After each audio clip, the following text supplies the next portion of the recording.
Osculating plane, circle, and sphere for space curve.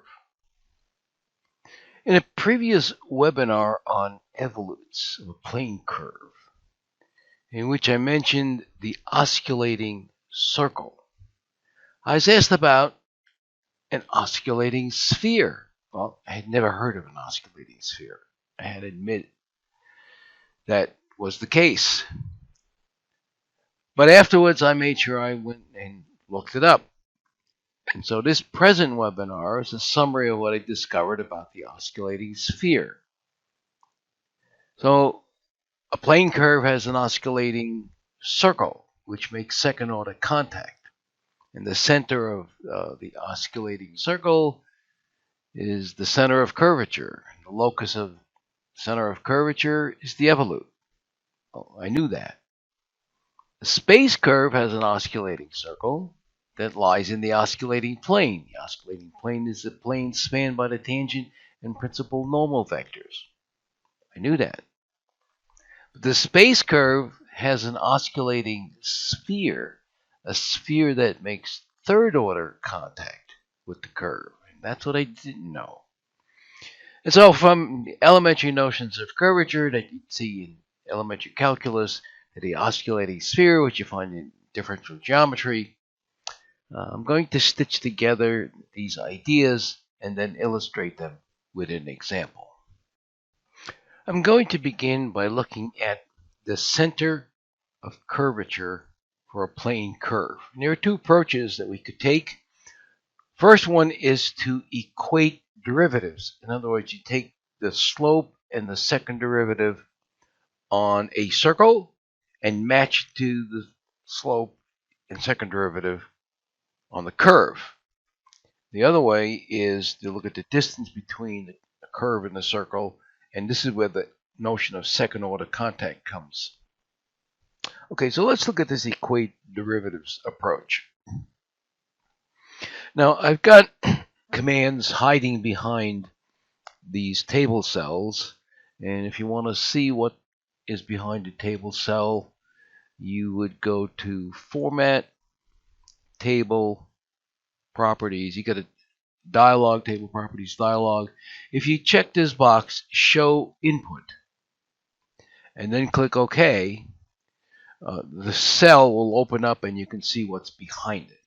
Okay, so I have started with a restart, and then I have defined these atomic variables. The symbol y prime, as you see it here, and y double prime, as you see it here, stand for y prime of x and y double prime of x.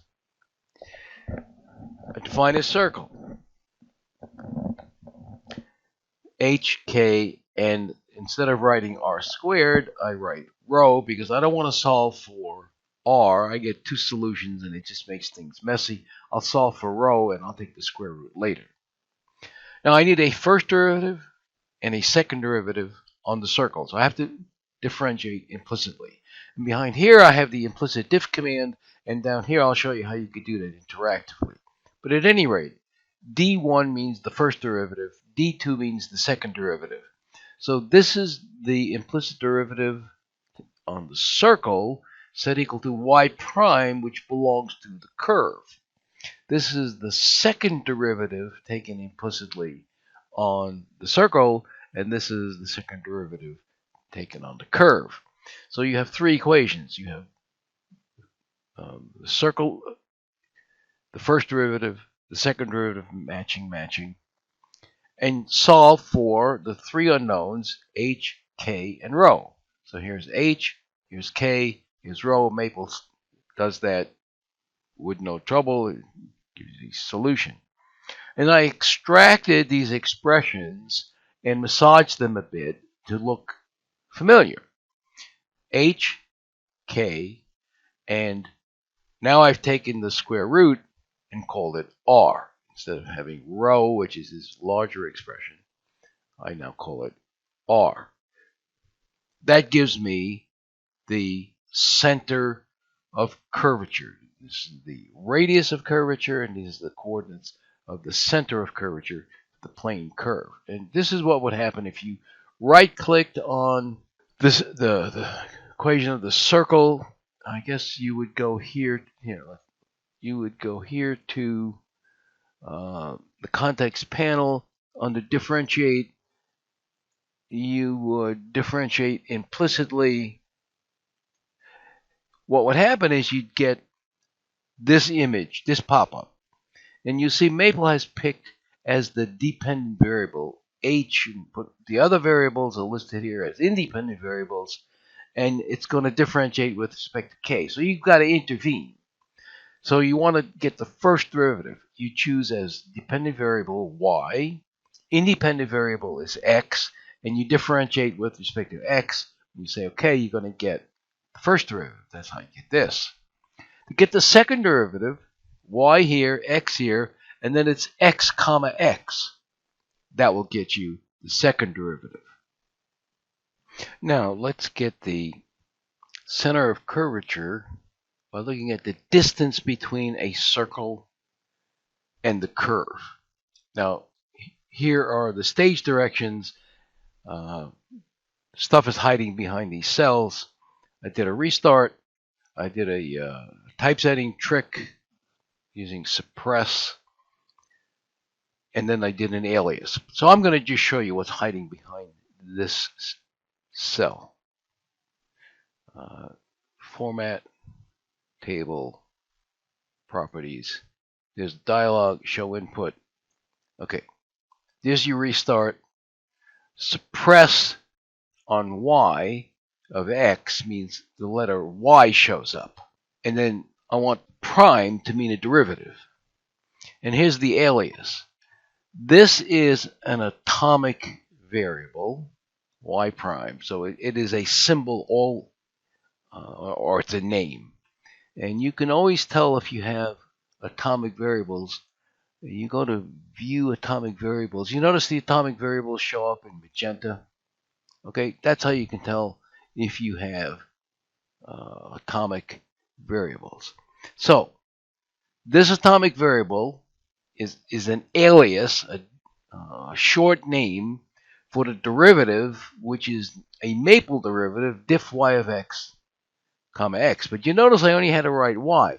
That's typesetting suppress. On input, you can use y, and it stands for y of x, and it will show up as y, meaning y of x, and y double prime, and here's the second derivative. And so the echo here is y prime, y double prime. Those are the atomic variables. This is the distance between curve and a circle. And here is the solve command. I solve for the three variables h, k, and rho for these equations, this equation, and the two derivatives, first and second derivative. That's this notion of second order contact, distance between.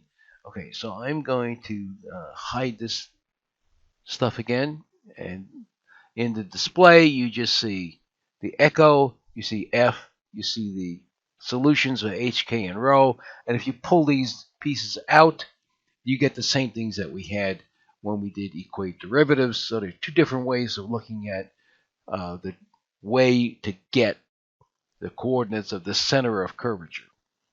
Now it's time to extend some of these techniques to space curves. And we'll begin with a demonstration that the plane spanned by tangent and principal normal vectors is the closest to the curve. That is, it makes second order contact with the curve. So here we have the equation of a plane in vector notation. Okay, R is the general position vector. P is a fixed point. It happens to be a fixed point on the curve, the space curve, R of S, where S is arc length, and B is the binormal vector constructed at P. Now, this picture might help. Curve, binormal. The vector R minus P is this red vector to some point on the curve from P to that point. If you look at the equation of the plane, if you put it equals 0 here, r minus p dot b, this is the equation of a plane that has the binormal as its normal vector and passes through the point P.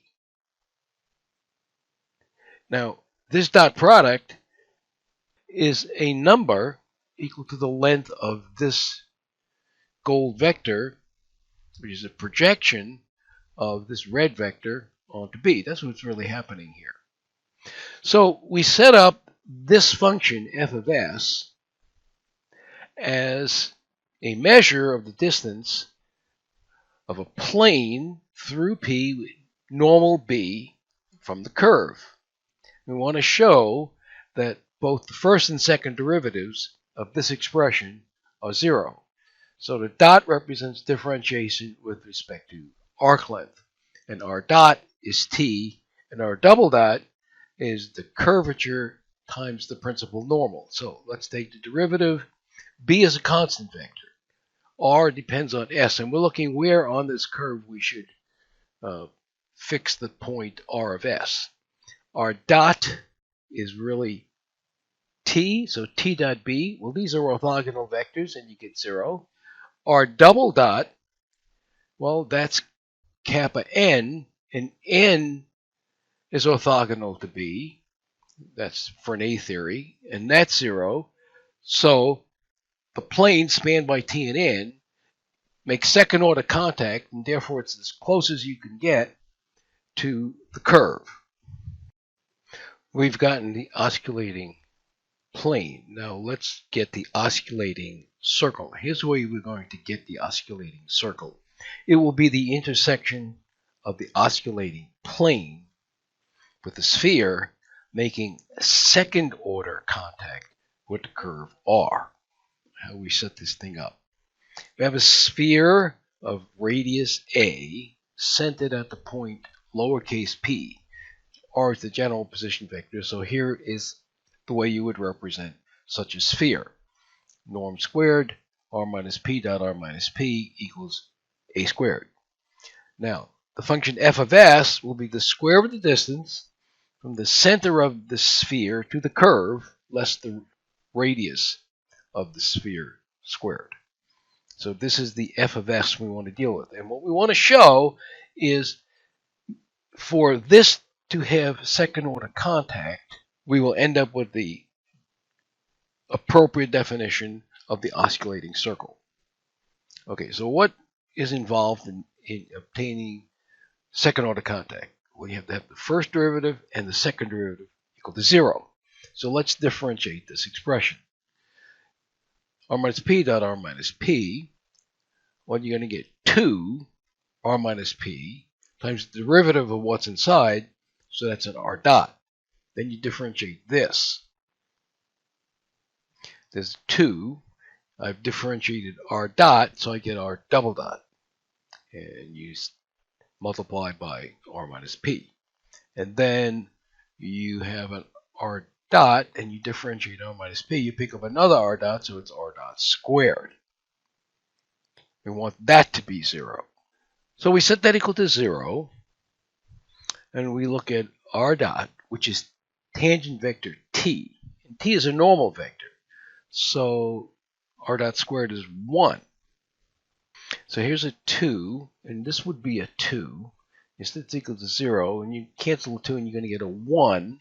R double dot is kappa n, so the 2's are gone. This is kappa n dot r minus p plus 1 equals 0.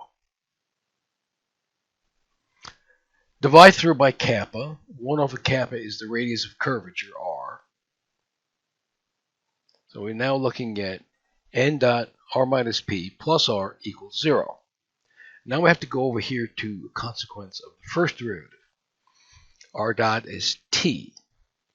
If this is tangent vector t, and this dot product is 0, that means this vector, r minus p, is orthogonal to t, therefore it's in the span of the principal normal and the binormal. So it's a linear combination of n and b, and I take those coefficients to be u and v. Now, r minus p dot r minus p, you can see, is going to be u squared plus v squared, because you're going to get n dot n, which is 1. You're going to get b dot b, which is 1. N dot b, b dot n, they're 0. So r minus p dot r minus p is u squared plus v squared. Now we go back over here to the second derivative. N dot r minus p is n dot, now we put in un plus bv, and this dot product results in just u, because n dot n is 1 and then n dot b is 0, so you have u. And so this equation now produces, or this equation here produces, this is u plus r is 0. So u is minus r. We can come back here and for u squared, put in minus r squared, putting that into this equation. Here's your v squared, and here's your minus a squared. We solve that for v, and we get v equals plus or minus the square root of a squared minus r squared. So r minus p is, here's u, that's minus r, n, plus or minus this radical, because that's v times b. And solve this for p, and p goes here, stuff goes back over. P is r plus rn plus or minus radical b. And if you choose the center or the radius of the sphere to be r, then this term drops out, and the center of this circle of intersection of the osculating plane with this sphere making second order contact is r plus rn, and that puts the center of curvature in the osculating plane. The osculating sphere. Okay, the osculating sphere is a sphere that makes third order contact with the curve r of s. That sphere can be represented as r minus p, where p is the center of this sphere, and I use uppercase p to distinguish it from the lowercase p that we used here, because it's going to be a different center. R minus p norm squared equals a squared. So r minus p dot r minus p equals a squared, and we set up this distance function, f of s, r minus p dot r minus p minus a squared, and we take its first three derivatives, and they have to vanish.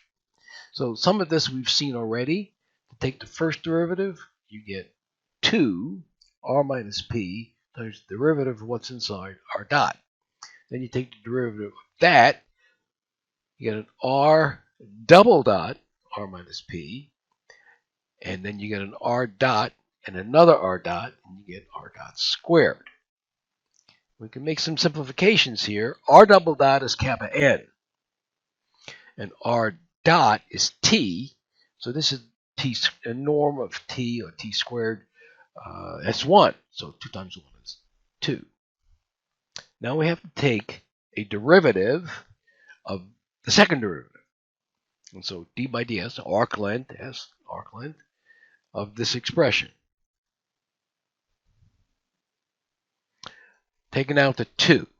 When I differentiate the remaining 1, it'll go to 0, so I don't worry about it. We have 3 factors here. Kappa, differentiate this factor, you get an r dot, you get an n. Then you hold the n and the r minus p, and you differentiate kappa, you get a kappa dot. Then you get kappa, r minus p, and an n dot. Now, r dot is t, and t dot n is 0. That's what this 0 here is. There's a 2, there's an r minus p and an r minus p, and I've taken that out. And what's left from these two terms? What's left is kappa dot n. Kappa dot n. That's these two pieces here. And then there's kappa n dot. So there's the kappa. This is n dot. And why is that n dot? It's a Frenet formula. N dot is minus kappa tau, t, plus tau, that's torsion, tau or tau, however you want to pronounce it. B is the binomial. Okay? Now, the first derivative being 0 gives us the same idea that r minus p is orthogonal to t. And so r minus p is a linear combination of n and b, un plus vb. Second derivative equal to 0. Right, that's over here. Second derivative equal to 0. We get 2 kappa n dot, and we replace r minus p by un plus vb. Now, n dot n, that's 1, so I get, I guess I can get rid of the 2's. Get kappa u, that's this kappa u. N dot b, that's 0 because they were orthogonal. And there was a 1 here, and I've thrown it over to the other side. There's the minus 1. So I can get u as minus 1 over kappa, or minus r. And that's the same computation, basically, that we did in the previous example. So let's come back over here. We have 2r minus p, but r minus p we replace by un plus vb. And we know that u is minus r. So I have minus rn plus vb dot this term. I think I took this term next. Kappa tau b minus kappa squared t. More algebra. There's a 2. Now, n dot n, that's 1. So you get a kappa dot minus, but r is 1 over kappa. So this r has become 1 over kappa. So this piece is from this dot product. N dot b 0, n dot t 0, b dot n 0, b dot t 0. So b dot b, this term, you get a 1. So you get a v kappa tau. V kappa tau. This has to vanish. The freedom here is in the choice of v. So v equals kappa dot. There's kappa. You'll divide by another kappa from here. You get kappa squared tau. Now, kappa dot over kappa squared is really the derivative of 1 over kappa. You've differentiated 1 over kappa. So you've differentiated r. That's why an r dot shows up over here. Now, r minus p is un plus vb, but u we know is minus r. And we've just calculated v. It's minus r dot over tau. So solve this for p. R plus rn. Now that looks familiar, but you have this other piece to it now. R dot over tau b. And if you, so that gives you the center of this sphere that makes third order contact. So that's the center of the osculating sphere. The radius of this sphere is called the radius of spherical curvature. And you can see if you take r minus p and take its norm, it's going to be the norm of this stuff. So it's the norm of this vector. And because n and b are orthogonal, n dot n will give you an r squared. B dot b will give you this r dot over tau squared. And across the mixed term will be 0. And so this radical is no longer just the square root of r squared, or r. It's the square root of r squared plus this term. You can see the torsion fits in there. So the osculating sphere is different from the sphere of second order contact. And now it's time for an example. So here's our example. This is the curve, t squared, t cubed. At any point on the curve, we want to find the osculating plane, the oscillating circle, and the osculating sphere. Since we're going to do these calculations in Maple, let's initialize Maple appropriately. So I did a restart, and then I need commands from 3 different packages: student vector calculus, student multivariate calculus, student linear algebra. And there are commands in these packages that have the same names. And my resolution to the problem is use the long name, but alias the long name to something short. So VC if I want vector calculus, MC if I want multivariate calculus, LA if I want linear algebra. To find the curve, t squared, t cubed. Now, using Maple, I'm going to obtain Tn and B, curvature, radius of curvature is 1 over k, and a torsion. And you have vector calculus, T and B frame, vector calculus curvature, vector calculus radius of curvature, and each one of these needs to simplify. Same with torsion. Torsion, vector calculus needs a simplify.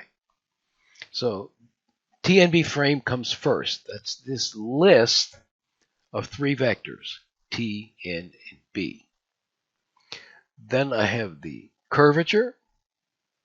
I have its reciprocal, which is the radius of curvature, and the torsion. And because I have to take derivatives with respect to arc length, and t is not arc length in this example, I'm going to have to use the chain rule. So I'm going to have a factor of dt ds. But that factor of dt ds is 1 over ds dt. I know what ds dt is. It's the length of r dot, or r prime. So the symbol dt ds is set up as an atomic variable, and I can assign to it dt ds is this factor. The osculating plane. I want a plane that has as its normal vector the binomial vector. Okay, so T and B is the name of this list. The third member is the binomial vector. This is the normal to the plane. This is a point on the plane. And I use the multivariate calculus package, the plane command. Get representation gets me the equation. I solve that for the letter z, and I write z equals, and this is the equation of the plane. Z here, x, y, for any value of t, I'm someplace on that curve, and I'm getting the equation of the osculating plane. The osculating circle. A little bit more complicated. The center of the osculating circle, r plus rn. R plus rn. Principal normal. How do we get the principal normal? This is the principal normal. TNB is the middle or second vector in that list. So I reference it, TNB number 2. R we've computed.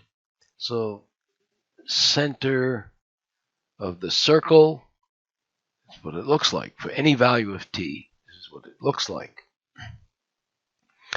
Now I want to verify that the center of the circle, of this oscillating circle, is in the oscillating plane.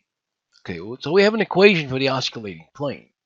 So what I want to do is I want to, in this expression, I want to set x equal to this, y equal to this, and z equal to this. So I grab x, y, z with this equate command. I plug them into this formula here, this expression for the plane. To simplify, left side equals the right side. So the center of the oscillating circle lies in the oscillating plane. And what about the equation of the sphere, for which this is the center and the radius is r?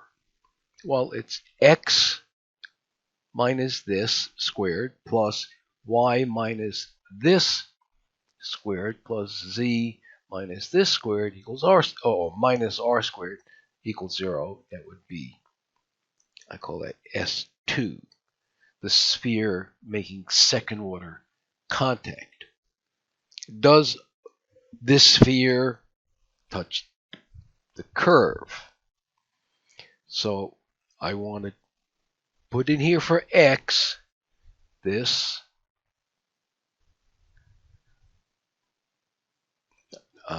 sorry, not this. I want to put in for x, I want to put in t. I want to put in t squared here and t cubed here, because I'm equating x, y, z to the components of r, which is t squared t. So I make that substitution, and it'll simplify 0 equals 0. So yes, this sphere touches the curve r. Well, I want a graph. Let's see if I can visualize something. So the black curve is a little piece of the curve, the space curve. The red dot is the point. I picked t equals 0.3. This is a graph of the circle, oscillating circle, and there is its center. And the way I got this circle is I use the intersect plot command. And again, the complete code for drawing this graph is behind the cell. So next, I would like to obtain a parametric representation of the oscillating circle. And I'm going to do that by intersecting this sphere and the oscillating plane. So this is the sphere, and I have the equation of the oscillating plane. I'm going to do an intersection. So I have two equations in three unknowns. I can do this. I can put z into this equation, put z into this equation, and then I have something in x and y. And I can solve that for y of x. So I get two solutions with it, square root. And I label the two solutions y1 and y2. So x is the variable, x is the variable. Two halves, two semicircles. So I write x, y of x, and then this is z of y of x, which becomes z of x. X, y of x, z of x. And I have two of those. Which one is the right one? Which one contains t squared, t cubed? So let x equals t in the first one, and let x equals t in the second one, and it would appear that it's the second one, number 2, that touches at t squared, t cubed. Let's get a tangent on the oscillating circle and a tangent on r. Do they agree? So take this curve, get its tangent vector using vector calculus tangent vector command, and check it at x equals t. 1, 2t, 3t squared. That looks reasonable. And let's get a tangent vector on r, 1, 2t, 3t squared. So the tangents agree. Do the second derivatives agree? Take the derivative, or take the second derivative on r, 0 to 6t. Take the second derivative of this curve, or this semicircle, evaluate it at x equals t, and you get 0 to 6t. So the osculating circle looks correct. I drew a picture. The tangents agree. The second derivatives agree. It would appear that the theory that we set up is exemplified for this case. Now let us get the osculating sphere. I'm going to do two things. First thing we're going to do is we're just going to apply the formulas that we derived. Remember the formula for the center of the osculating sphere was. I'm going to call it COS, center of the osculating sphere. And remember, we have to use the chain rule, and you have to differentiate something with respect to S, but its variable is t, so it's dr dt dt ds, and we have dt ds already computed, and it's this symbol is an atomic variable. Okay, so r is known, that's t squared t cubed. R we've computed. N, we go to TNB frame, we get the middle vector in that expression. And then we need this factor, so the r dt dt ds, and then you divide by tau, so another 1 over tau, and the binomial is the third vector in the TNB frame, and this is then the center of the osculating sphere. And we'll double check this by doing that first, second, and third derivative equals 0 and see that they agree. Now I want the radius by this formula, radius of the osculating sphere by this formula. So we need square root r squared, and we know what that is. We have to differentiate r with respect to arc length, so dr dt dt ds, we divide by tau, and we square that. This is what it comes out to be. And I want to verify that these two expressions that we got by formula follow the process by which we obtain those formulas. So, this is a sphere, unknown center, touches the curve t squared t cubed, unknown radius. And I've made that distance expression a function of t. And I have f equals 0, f prime equals 0, f double prime equals 0, f triple prime equals 0, and I'm going to solve those four equations for ABC and rho. And I just took those derivatives, I hit it with a solve, and I got these expressions back, and I pull them out. ABC, which is the center of the sphere making third order contact, agrees with what the formula gave us. And I pull out the radius, and you have to take out rho and you take the square root. And so the radius agrees with what the formula gave us. So the process by which we got those formulas has been verified in this instance, right, in this example. And the last thing I did was I drew two curves. Orbit of the center of curvature and orbit of the center of spherical curvature. Black is the orbit of spherical curvature because it's the center of the osculating sphere. And I've got an expression for that center. It's right there. And in red, I have the orbit for the center of the oscillating circle. And what I wanted to actually see with my own eyes was that these two orbits are different.